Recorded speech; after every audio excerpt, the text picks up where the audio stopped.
Assalamualaikum warahmatullahi wabarakatuh. Apa kabar semuanya? Semoga dalam keadaan sehat dan baik ya. Saya tuh mau sharing tentang satu topik yang menarik banget ya. Jadi saya pernah ikut salah satu podcast di salah satu platform sosial media waktu itu ya. Topiknya tuh kurang lebih mengenai tentang karir. Jadi sekitar 2007 akhir itu saya bekerja di salah satu institusi perbankan sebagai staff international banking ya. Jadi pekerjaannya itu operasional, ya daily rutinnya tuh ya itu-itu aja gitu loh. Jadi setiap hari input data, kemudian analisa data, and in the end of the month kita harus create laporan gitu. Nah dari situlah kemudian saya bekerja kurang lebih 2 tahun, kemudian saya switching lagi tuh, pindah ke satu perusahaan lain.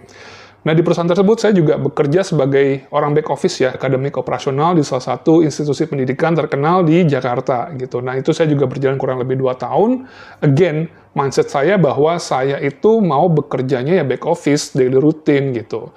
Tapi yang tidak pernah saya sadari adalah ketika waktu itu ya, dulu kan saya anak band ya, tahu ya kalau instrumen ini tuh apa gitu. Nah, pada waktu saya ngeband, itu saya all out banget. Dan ketika saya melihat lautan massa itu bisa saya kontrol, bisa saya hypnotize dengan entertainment saya dan tim gitu kan, dan band waktu itu saya merasa happy banget. Ketika saya balik lagi ke pekerjaan, itu ya udah stagnan gitu-gitu aja gitu. Sampai akhirnya pada waktu itu istri saya tuh bilang gini, kamu kenapa sih nggak cari pekerjaan tuh yang di bidang marketing ataupun di bidang sales? Mungkin istri saya pada waktu itu melihat ya potensi saya bahwa ketika saya bertemu orang, ketika saya ketemu dengan teman-teman baru, itu saya sangat all out, saya sangat total, dan saya sangat happy di situ. Tapi pada waktu itu saya bilang, mindset saya ya, saya selalu mental block bahwa, enggak, saya nggak mau di sales, saya nggak mau di marketing, karena apa? Yang saya takutkan adalah again target gitu. Itu yang menjadi mental block saya pada waktu itu. Sampai akhirnya satu ketika ya di tahun 2014 itu ya benar-benar harus switching karir gitu. Dan karirnya itu benar-benar harus terjun ke lapangan, ketemu orang langsung, jadi frontliner gitu. Dan itu saya bekerja di salah satu perusahaan software di Jakarta, dan itu ya memaksa saya harus merubah mindset saya gitu. Yang tadinya saya bekerja di back office, ketemu dengan komputer, jarang ngobrol dengan orang, tetapi begitu saya merubah mindset saya, ketemu banyak orang, saya harus bisa ini, harus bisa presentasi, dan itu memaksa saya juga ya, harus bisa meng-upgrade skill, communication skill, dan lain-lain. Nah, di situ akhirnya saya mengetahui bahwa potensi saya itu ada di situ. Terus kemudian, dari situlah akhirnya benar apa yang dikatakan oleh istri saya. Ketika saya masuk ke dunia sales atau marketing ya pada waktu itu, sebagai business development executive, 1,5 tahun kemudian ternyata ada satu peluang yang membuat saya tuh bisa bekerja di bidang sales juga gitu kan. Dengan karir yang alhamdulillah pada waktu itu satu level di tingkat yang sebelumnya. Di situ saya berjalan kurang lebih 1,5 tahun juga. Puncaknya adalah ketika di tahun 2019 gitu. Dan di situ saya manage tim, saya develop mereka berdasarkan experience saya ya.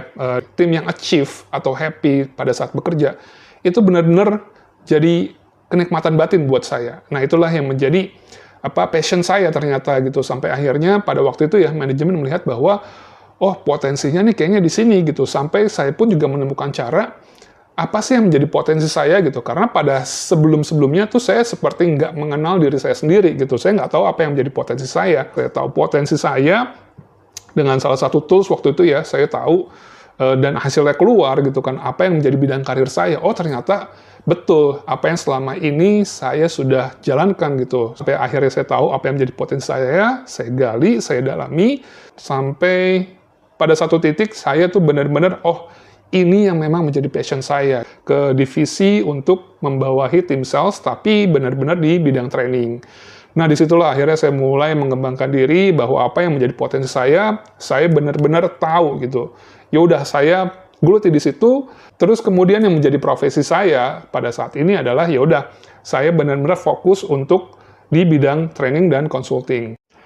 Nah, tadi adalah sedikit sharing saya tentang apa yang menjadi potensi saya ya. Nah, yang menjadi pertanyaan sekarang adalah ketika teman-teman mau switching karir ataupun mau memulai profesi baru, itu harus mengetahui ya, yang pertama itu potensi.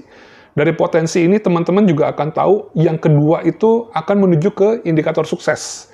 Jadi potensi, indikator sukses, kemudian yang ketiga, teman-teman nanti akan bisa juga pilihan karir atau profesi gitu. Jadi dari sini, semua yang teman-teman ketahui tentang diri kalian masing-masing, itu ya insya Allah nanti akan bisa bekerja sesuai dengan passion. Jadi jangan sampai ketika teman-teman saat ini bekerja yang merasa nggak nyaman, kok gue begini sih, kok gue begitu ya.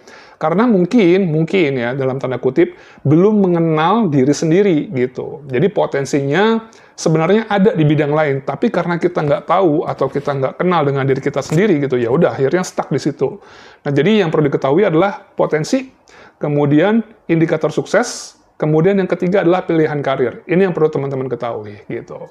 Demikian sharing saya, semoga bermanfaat buat teman-teman semua. Insya Allah semua karirnya panjang, rezekinya berkah, berlimpah, sukses untuk di dunia dan akhirat. Assalamualaikum warahmatullahi wabarakatuh.